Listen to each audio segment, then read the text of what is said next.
Hafiz? Hadir. Rere? Hadir. Aura? Hadir. Vika? Hadir. Dimas? Hadir. Tio? Hadir. Lemes ya Tio ya. Rizal? Hadir. Nah gitu, semangat. Nah, hari ini Ibu akan membahas tentang kisah Salabah.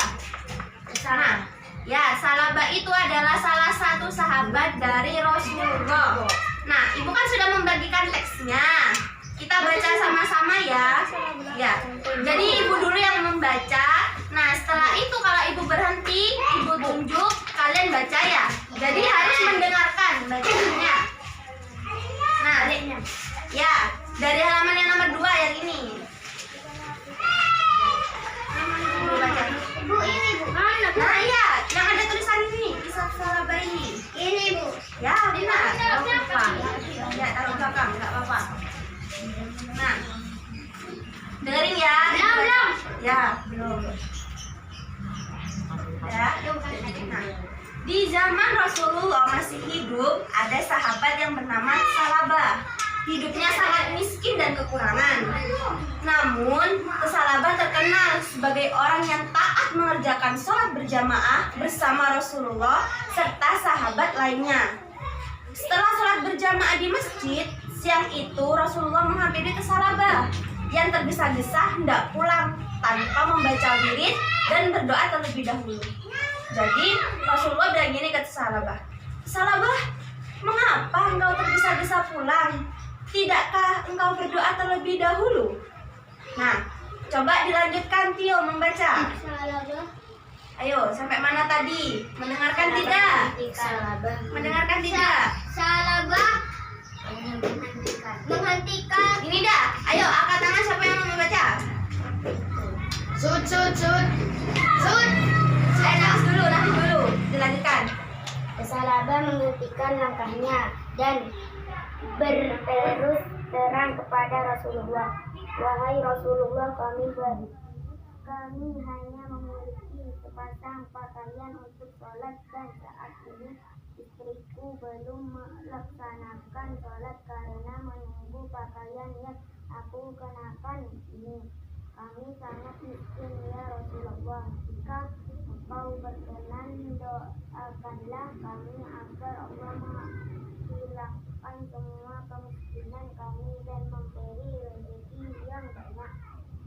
Rasulullah tersenyum mendengar penuturan ke Salabah.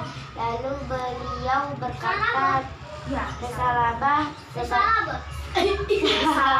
"Engkau dapat mensyukuri hartamu yang sedikit itu lebih baik daripada engkau bergelimang harta tetapi engkau menjadi manusia yang kufur." Nah, sudah. Kufur. Ya, yang kufur. Kataku kafur. Kufur. Mana kufur? Ayo, tahu kan sampai mana kan? Oh iya. Tahu. Ibu baca lagi ya. Enggak, aku Nah, udah tahu. nasihat Rasulullah sedikit menghibur hati Salabah karena sesungguhnya yang ada dalam benaknya adalah ia sudah bosan menjalani hidup yang serba kekurangan. Lanjutannya yang tadi. Nah, satu-satunya cara agar cepat menjadi kaya adalah memohon doa kepada Rasulullah karena doa Nabi pasti didengar oleh Allah. Keesokan harinya, ayo sampai mana? Ya.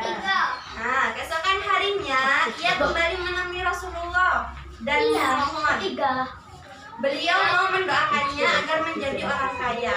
Jadi, Salabah meminta Rasulullah untuk memohon kepada Allah biar dia jadi kaya. Jadi gini, "Ya Allah, limpahkanlah rezekimu kepada Salabah." Nah, kemudian Rasulullah memberikan kambing betina yang bunting. Apa bunting? Tahu. Hamil. Kambing betina yang hamil kepada Salabah. Terus Rasulullah bilang gini, "Peliharalah kambing ini baik-baik," katanya Rasulullah.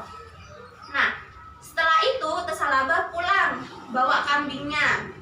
Lalu dia berucap dalam hati dengan berbunga-bunga, "Dengan modal kambing serta doa Rasulullah, aku yakin aku akan menjadi orang ia kaya raya.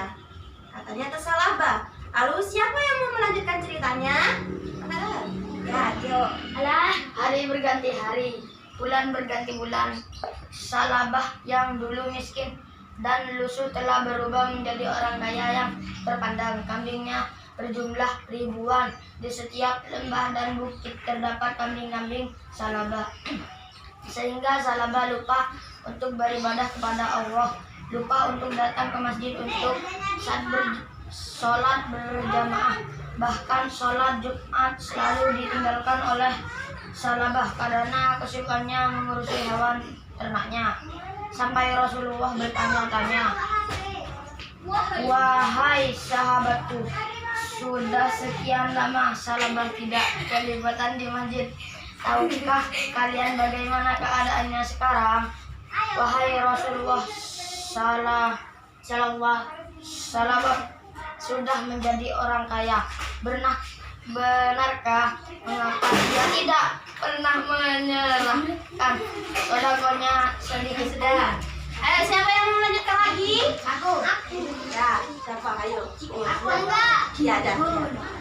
Setelah Allah menurunkan ayat tentang kewajiban zakat seluruh umat Islam di Madinah tak terkecuali Salabah berkewajiban membayar zakat dua utusan Rasulullah.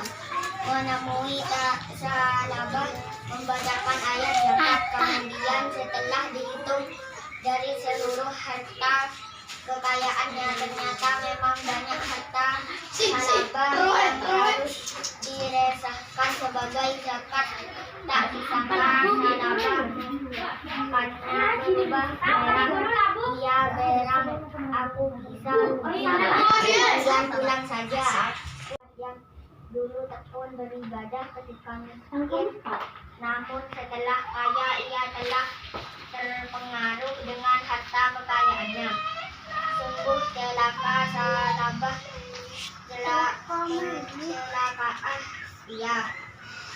Kemudian Allah menurunkan ayat 75 dalam surat At-Taubah.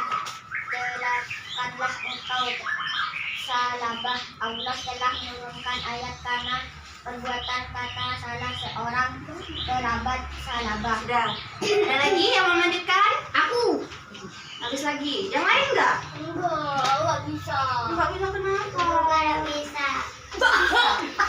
Itu lanjutannya. Enggak Aku bisa. lagi. Enggak mau pokoknya. Ya, ya. Salabah tertegun, ia baru sadar bahwa nafsu telah menguasai dirinya. Ini bergegas menghadap Rasulullah dengan membawa zakat dari seluruh hartanya. Namun Rasulullah tidak berkata apa-apa kecuali hanya sepatah kata, "Sebab kedurhakaanmu, Allah melarangku untuk menerima zakatmu." Rasulullah mengambil segenggam tanah lalu ditaburkan di atas kepala Salabah. Inilah perumpamaan amalanmu selama ini sia-sia belaka. Aku telah memerintahkan agar engkau menyerahkan zakat, tapi engkau menolak. Celakalah engkau Salabah. Nah, lanjutannya yang halaman 66 yang terakhir. Ya. 60. Aku dulu. Nah, cepet Bu, aku aja dah. Siapa yang mau baca ini? Aku. Ya, itu sampai sampai pemeliharaannya juga ikut mati ya. Ini Baca sampai itu. Enggak, itunya enggak.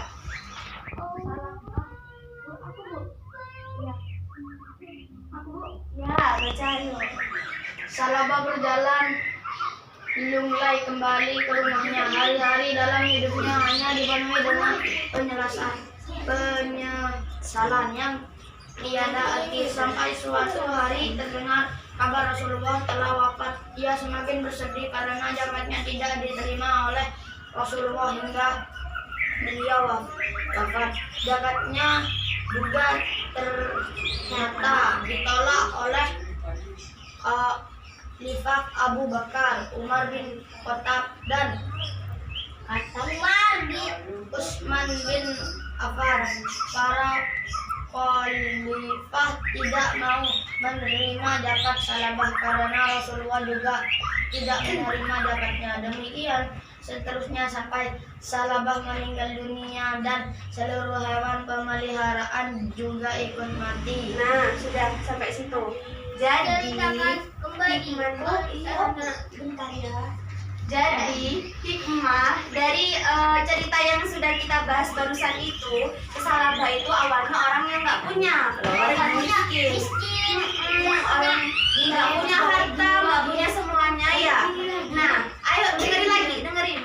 Nah, setelah itu salabah minta kepada Rasulullah. Rasulullah mohon sama Allah, biar salabah itu jadi orang yang kaya.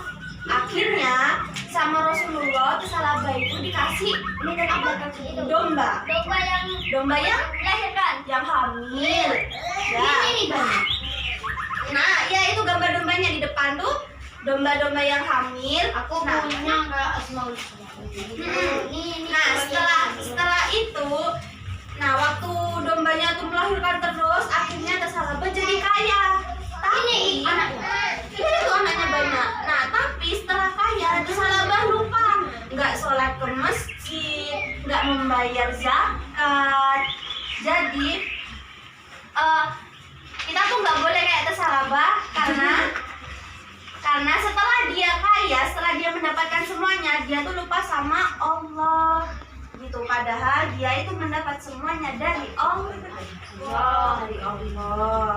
Nah, dalam kehidupan sehari-hari kita juga harus menghindari sifat-sifat tercela seperti menjaga mulut, telinga, mata, hidung, tangan, dan hati kita agar selalu mengingat Allah. Nah, dipegang dulu. Jadi kalian sudah paham kan apa yang harus kita teladani atau kita hindari dari sifat salabah? Ya. Itu tidak lupa sholat. Ya, benar. Itu tidak lupa zakat. Benar sekali. Udah paham semuanya berarti ya? Assalamualaikum. Dipegang. Itu bacaannya dibawa pulang buat dibaca lagi di rumah ya. Ya. Ya sudah. Belum. Ayo mau kemana? Jangan dulu. Nah, jadi kalau sudah Ibu akhiri, terima kasih ya buat hari ini. Wassalamualaikum warahmatullahi wabarakatuh.